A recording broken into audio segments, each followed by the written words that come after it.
in. Imagine a life of drugs, addiction, and endless scandals. Your company is in shambles. Then you lose the most important person in your life. And around that time, I lost my pops, my dad, Big Rich, shout out Mingya. And this FaZe shit was his favorite shit ever, bro. Like, this motherfucker would talk about this shit endlessly. This is the story of the mastermind behind the world's most popular gaming empire, the story of FaZe Banks. It's 2017. Richard Bankston, or as you know him, FaZe Banks, has just moved to Los Angeles, California. He's part of an international gaming group known as FaZe Clan. His social accounts are blowing up, and he feels unstoppable. In LA, he launches an entertainment group outside of the FaZe brand, known as Clout Gang. Key members of the group consisted of fast-rising content creators, such as Rice Gum, a YouTuber known for diss tracks, Alyssa Violet, a former Vine star turned YouTuber, Summer Rae, an Instagram model, Wolfie, a rapper and YouTuber, and finally, FaZe Banks himself. This house of villains pumped out content and were extremely influential around this time. They made their mark by starting online feuds with other large content creators and constantly surrounding themselves with controversy. Other than that, the Clout Gang brand was made up entirely of flashy lifestyle content. They drove expensive cars, partied, and built party personas to draw in millions of fans. Banks was no exception. His own account blew up on YouTube, going from 1 million to 4 million subscribers. Sadly, the fame and money drew him down a path of addiction. Over the course of only a few years, his online personality took over, and his ordinary life as Richard Bankston faded away. During this time, he also went through a number of massive controversies. He was accused of hitting Jake Paul's assistant, What the Megan fuck? McPherson, leaving her covered in bruises. He was charged with a felony for destroying a Las Vegas hotel room. What the fuck? Not only that, his business ventures were falling apart. Over time, members of the Clout House began leaving to focus on solo careers.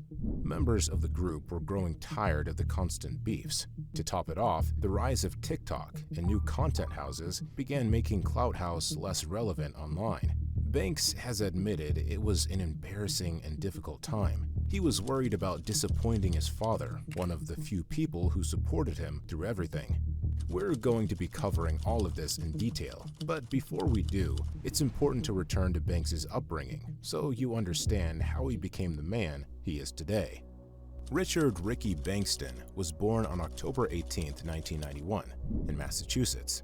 As a kid and teen, he wasn't drawn to video games like many of the up-and-coming gamers we see today. Overall, Banks has described himself through the high school years as being a typical teen who was somewhat of a troublemaker. In fact, he really only played sports and only ever played video games if it was with friends.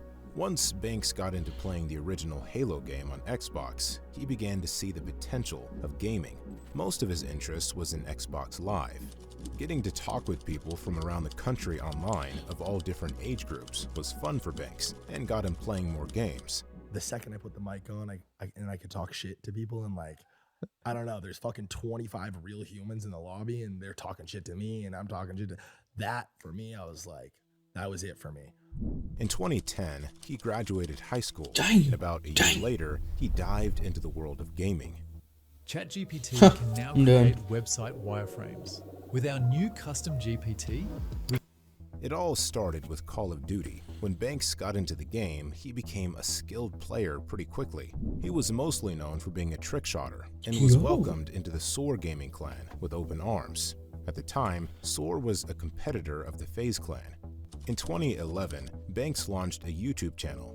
He started racking up early wins with short 30 to 60 second clips of trick shots or insane kills. He wasn't huge yet, but definitely building popularity quickly. By then, Banks was starting to make a bit of money off YouTube. He was building an audience and becoming popular amongst gamers. While things were going well, he knew that he would need to do a lot more if he wanted to build the Banks name into a full-fledged brand. He realized he wasn't going to be able to compete against some other hardcore gamers at that time who were already playing in tournaments. He was a skilled sniper in Call of Duty, but understood his strengths weren't in gaming alone. His strongest skills were in leadership. He had excelled within the SOAR gaming group and was popular for his ability to help mentor others in the clan and bring people together. I don't know. I'm one of those people who like, I'm attracted to and drawn to people when they're like at their worst for some reason. You know what I mean? Like I want to reach out to people when they're doing bad and let them know like, yo, I have some advice for you, or I have this for. I find myself reaching out to people when their backs are against the wall for whatever fucking reason. Banks's ability to assess his skills and lean into what made him strong is part of what made him into the mastermind we know today. This requires humility and was an important step in his journey. While he was doing well in SOAR and building a strong audience, Banks saw FaZe Clan as a group that had a brighter future. While still somewhat unheard of in the gaming community, FaZe was quickly growing and was the group he knew he couldn't miss being a part of. In March of 2013, Banks made the difficult decision to leave SOAR and join their rivals, FaZe. He officially became FaZe Banks. This was a huge moment for Banks and FaZe Clan as a whole. He was already becoming an extremely popular gamer, and teaming up was a major win for FaZe Clan, Banks, and fans alike. Around the same time, Banks slowly began shifting away from gameplay videos into new types of content. What is this shit at the bottom? It's actually pissing me off. Humility, and was an important step in his journey. While he was doing well in 2015, he was making personality-based videos and vlogs. He focused less on gaming and more on human connections and storytelling. He answered questions from fans and approached everything he did with as much rawness and honesty as he could. Unlike many YouTubers at this time, his videos felt more down-to-earth. He didn't have loud, explosive intros or anything like that. He seemed like an everyday guy and spoke to his audience directly. It made him personable and helped shape his channel into more of a community. This was a major foundation to his success down the road. He took that same approach and mindset to the FaZe Clan as a whole. By joining the group, Banks began guiding their overall content strategy. He knew that in order for them to survive and become a larger brand name, they would need to start looking past gaming content. While it would remain a core to who they were as a brand and who their viewers were, he wanted everyone to start thinking of other types of content they could create. He wanted them to be known as a lifestyle group as much as a gaming group. Ironically, it was his down-to-earth persona and ideas that helped FaZe Clan explode in popularity. Yo.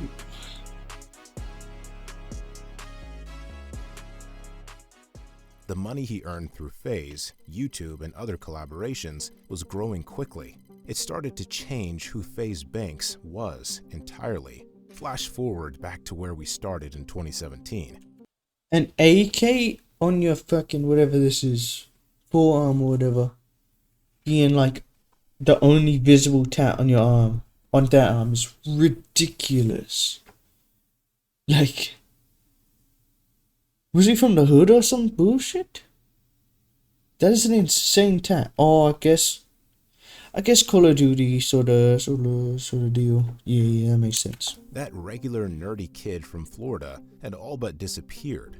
At this point, FaZe Banks had tons of fame and money, but was slowly developing some serious addictions. Little did he know, he was staring down the barrel of some serious controversies, the likes of which would result in a devastating loss. Instead of letting these hard lessons take him down, he embraced them and learned from them. Let's get into what happened, and later, what he did to keep moving forward. In 2017, Banks found himself under the microscope from authorities and news outlets after allegations came out that he had assaulted a woman in an LA nightclub. That woman was none other than Jake Paul's assistant, Meg McPherson. In a video released to YouTube, Meg said that while trying to leave the nightclub, Banks held out his arm and essentially hit her in the neck. In the video, she shows off some of the bruises that accrued from the assault and battery. She also told viewers that she had filed a report with the Los Angeles Police Department and was going to let them handle the situation moving forward. The video was quickly deleted by Jake Paul, but the Oh, shit. news was already going viral. FaZe Banks was reportedly shocked by the allegations. He was quick to turn his audiences to try and get control of the story. He decided to create a response video, which he also posted on YouTube. In his response, What the fuck? he said the entire story was made up. He also threatened legal action.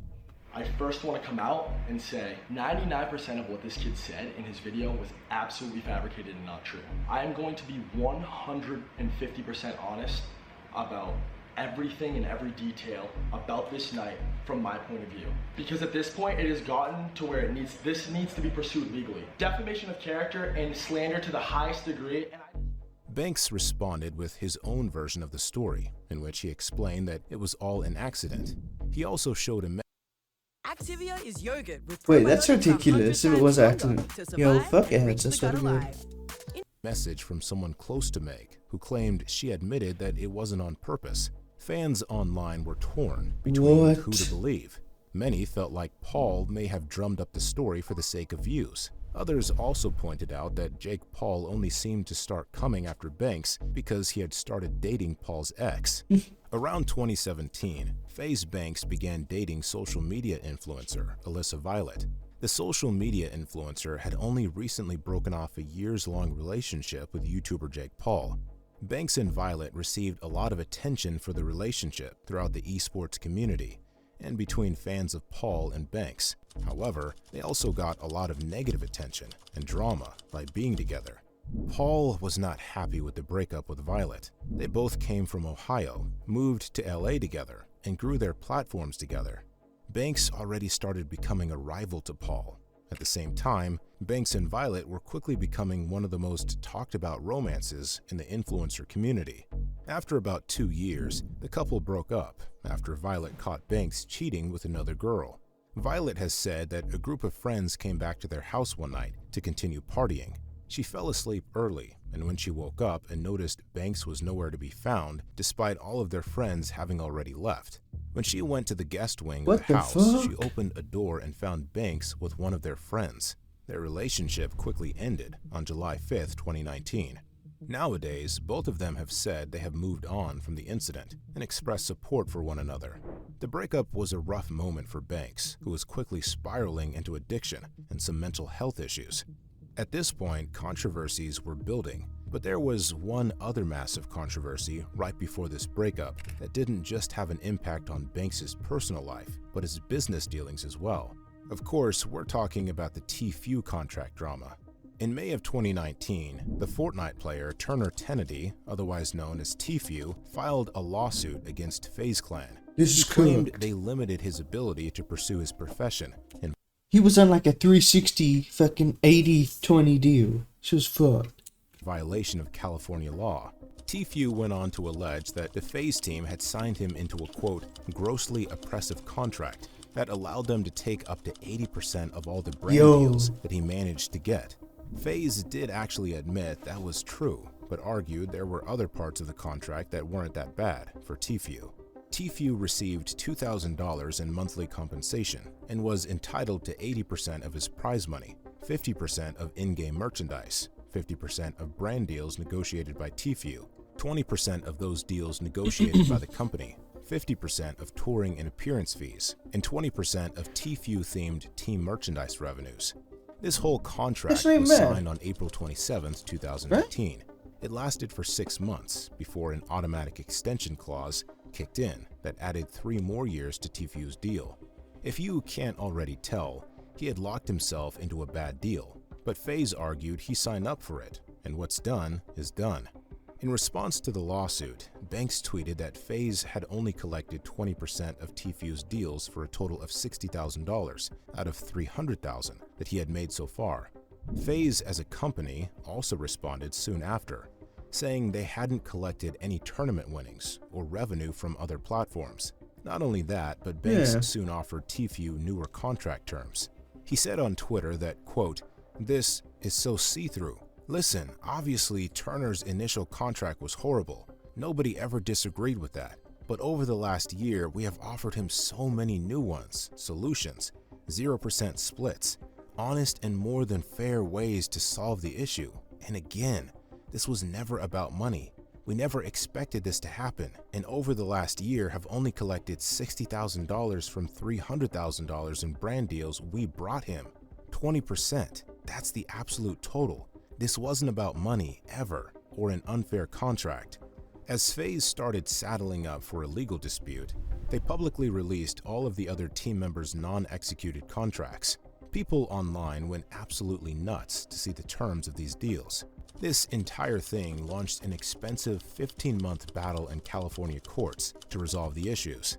Finally, Tfue and FaZe reached a settlement and resolved their litigation. The terms to that settlement haven't been made publicly available. Regardless, this entire fiasco caused major issues for FaZe Banks and set the FaZe business behind as a whole. Over the next few years, FaZe Clan saw major declines and changed ownership a number of times. For some background context, in the beginning, FaZe as a business had been riding high for a few years. Massive celebrity endorsements and investments set them up as a publicly traded company.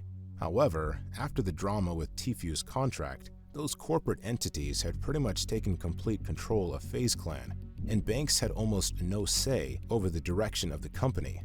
Over the period of a few months, the stock price for the company dropped to $0. It was worth nothing. Banks and other creators who built FaZe were left holding an empty bag, but Banks' life was about to get even worse.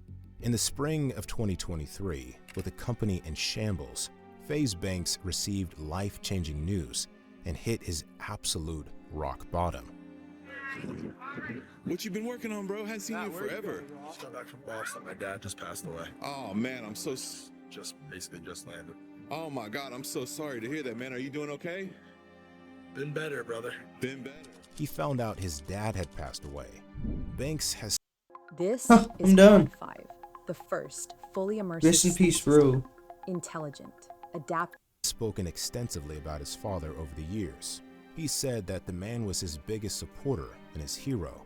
He helped him through all the highs and lows and was a massive fan of everything Banks did. This loss devastated him. He knew at this moment that something had to change. For one, he continued focusing on his health and stayed sober, which he had just started in recent months. He also began forming a new plan to take control of FaZe and to lead the company in a new direction for a more modern fan base. Like any mastermind, Banks used this low moment as an opportunity to humble himself and start rebuilding something far greater. That leads us into the most recent chapter of Banks' life. This is how he rebuilt FaZe from the ground up.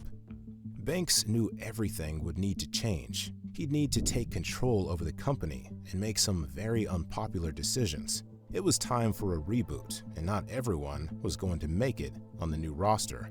In May of 2024, FaZe Clan's parent company, GameSquare, announced the formation of a brand new company known as FaZe Media. This company would be led by none other than Richard FaZe Banks Bankston. The literal rebooted company would be an internet media company with a focus on esports. Banks knew that focusing everything into what made them originally popular was the key to success. As any great mastermind knows, you can't miss the forest for the trees. Focus on what actually works and trim off the fat. Too many corporate hands had been in the pie and had pulled the company into a billion different directions. Banks wanted to simplify and focus on what actually mattered, entertaining fans. FaZe Media would be a creator-led company, which was a huge win for Banks. Then he quickly scored another big victory. On June 19, 2024, Banks acquired 25.5% in FaZe Media from GameSquare. This is a major stake in the group and would mean he was less likely to lose control of the company again. With all that underway, Banks was making public moves, which didn't exactly win over all fans at first. Banks knew that in order to drive the group towards a more modern lifestyle and gaming brand, he needed to recruit new talent and kick out members who no longer align themselves with his vision. It all started with this infamous Reboost post. Soon after, there was backlash from a number of former members, including streamer Kaylee, who said she was dropped without earning any money, despite her passion and support for the team. Another longtime member, Big Puffer, called the move disgraceful after 11 years with FaZe. Other members to get kicked from the team Who the hell were these people? Included Blaze, Scissors, Agony, Blue, and more. Banks then followed up by saying, quote, adapt. Those people could be mad. The rest are fucking useless. Apex, Banks, Jev, Kason, Nick Merckx, Replays, Ronaldo, Rug, Scope, Swag, Temper, Your Rage, Zuma. Everyone else is out, he wrote. That is the roster. High-profile figures like Bronny James and rappers Offset and Lil Yachty were not mentioned, leaving their status unclear. While the shakeup was a huge controversy, Banks continued to trust his instincts like a true mastermind. He knew that it might not be the most popular decision at first, but was an important part of rebuilding. Sometimes you have to tear things down to rebuild, and that's not to say he didn't have any support at all. Other members of the gaming community supported the decisions and were looking forward to a new and improved FaZe clan since the group had become a soulless brand. Banks himself promised to bring back the OGs like FaZe Temper, FaZe Apex, Rain, and others. He told supporters that he wanted to rebuild based on real connections, gaming, and content that fans actually loved. Since the reorganization of the group, FaZe Clan has exploded in popularity again. They have turned back to their roots and are making all types of lifestyle and gaming content.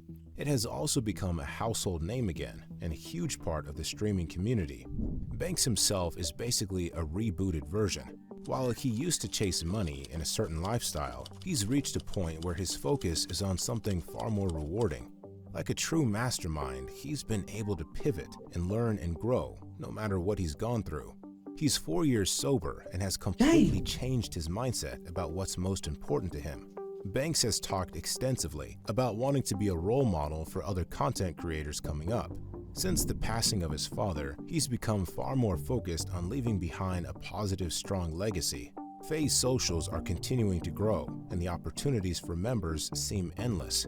The mastermind behind FaZe knew exactly what needed to be done to bring it back, and it seems like there's more on the horizon for the brand. A key to this success is diving into the streaming world. New members of the clan like Lacey have boosted FaZe's reputation in the streaming community by building massive Twitch audiences. That said, things aren't always smooth, but Banks isn't going to let that take down the company again. In May 2025, Banks announced that Lacey was kicked from the FaZe clan for about a period of 24 hours. Lacey confirmed this was true, and they weren't trolling. Not much is publicly known as to why this split happened. It was because you didn't show up to a shoot. I swear they came out and said something. But Lacey said he had a disagreement with the group. During a late-night emergency session, Lacey apologized to Banks and the rest of the group, and they were able to resolve the issue. The streamer was then invited back into the group. The whole incident underscores how seriously Banks has become about protecting the brand and why he's the mastermind behind FaZe. If you want to learn more about the drama with Lacey being kicked from FaZe, be sure to check out our full breakdown of his come up. Until next time, thanks. Shit, what am I doing? Should I get in the game?